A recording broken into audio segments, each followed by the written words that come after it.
I spoke about the most remarkable man I ever met in my entire life, and that being my mom's dad, my grandpa. We called him Papaw, Lowell E. Swisher, Lowell Eugene Swisher. Now I'm going to tell you about the most intelligent man I've ever met in my entire life.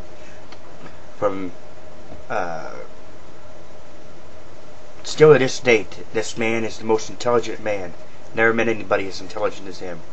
And I'm talking about my uncle, Gregory Patrick Giacometti. And the reason why I say Uncle Greg is the most intelligent man is him and my Aunt Bodie. You know, they were a big influence in my life. It still are to this day. And I just want to say that a lot of things that they did when I was young, you know, taking me to that Pittsburgh Pirates game, trying to make us listen, you know, me and my cousin Sean, but more or less they say I was a perfect angel in many ways because I really listened to them. You know, I really didn't give them much of a hassle, put up much of a fight in many different ways.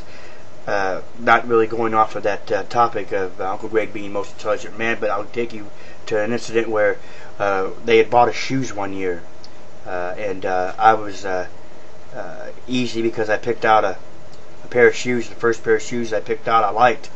I can remember Sean couldn't decide. He had like 5 or 6 different shoes that he had went through, and he still didn't pick them out. And I remember Uncle Greg told him that the next pair of shoes he picked out was going to be the ones he bought because he was starting to wear his patience very thin.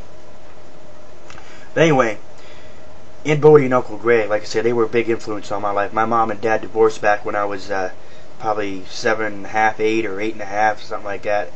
And my dad remarried, and you know, I go see my dad every other weekend, and it was just, I don't know, I guess for a long time I couldn't accept the fact that, you know, my dad was with somebody new, so I kind of turned to Uncle Greg and Aunt Bodie, you know, for advice. And believe me, Uncle Greg and Aunt Bodie, you know, they gave the best advice, and they did whatever they could to kind of help me along, you know, help me through. And I can remember Uncle Greg helping me with the paper back in 1987.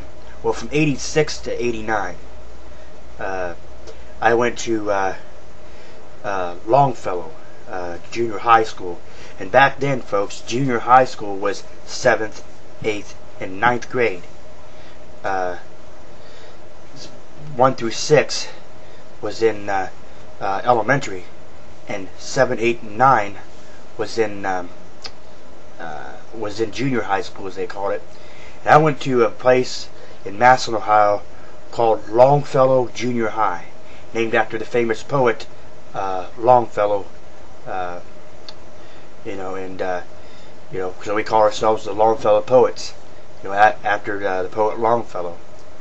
I just want to say that in 1987, during the Christmas break, just before a Christmas break we had, my teacher, Mr. Bucklew, told us that we had to write a 250-word essay on how on some kind of topic, no matter what it was, that we had covered up to that point.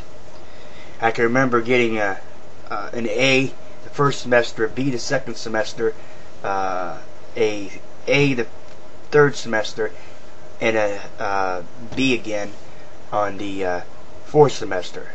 History was always my favorite subject. But in 1987, like I said, I had that essay due.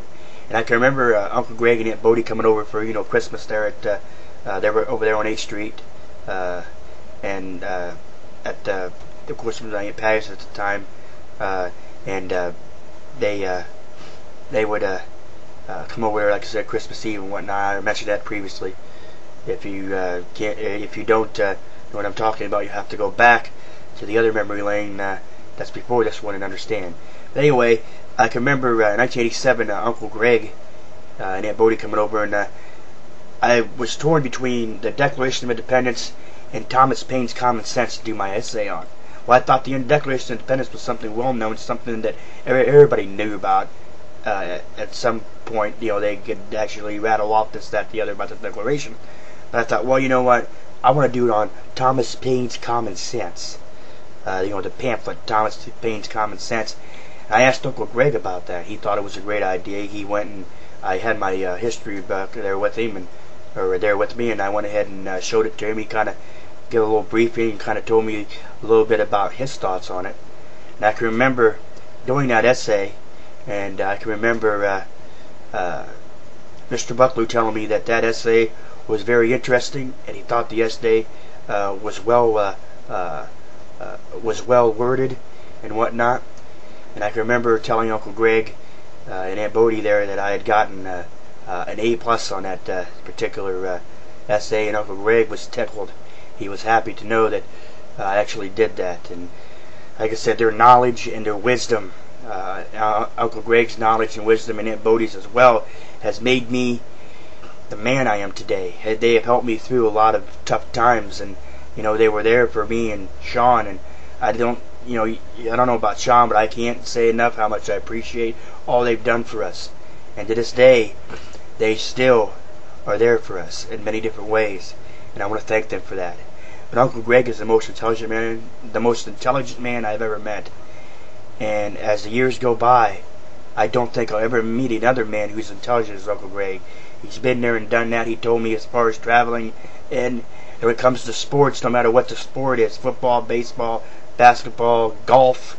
Golf is one of his favorite sports, and I tell you what, no matter what it is, I know that from the easiest answer to how's the weather going to be outside? Uncle Greg, you think it's going to be sunny and nice, or to the biggest question, how